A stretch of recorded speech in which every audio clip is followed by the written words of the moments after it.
This problem is black to live. You might want to try increasing eye space first, like this. But white can also reduce black's eye space, and this won't be enough.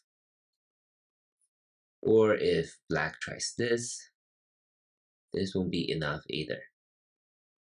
Similarly, if black tries this, then white will just reduce black's eye space and get this key point to prevent this eye from forming.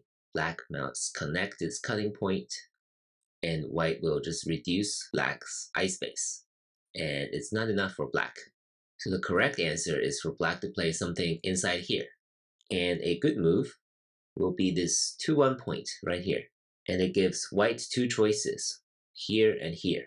Because if black plays either point, black will be able to make a living shape. So if white plays on the outside, then black has a real eye here on the 1-1 point, and another real eye here.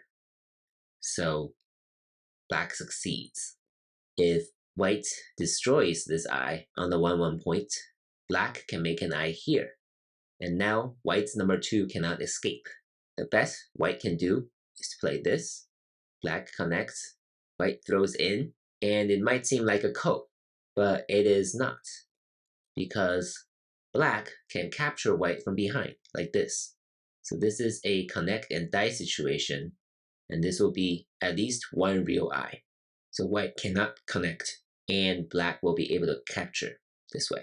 I think the takeaway for this problem would be that 2-1 points are worth trying when increasing your eye space doesn't work, which means it's often a good idea to try both 2-1 points and see what happens. If not, then maybe 2-2 points. And those are the usually good moves to play on the corner if you want to be alive or if you want to kill your opponent's group on the corner. Thank you for watching.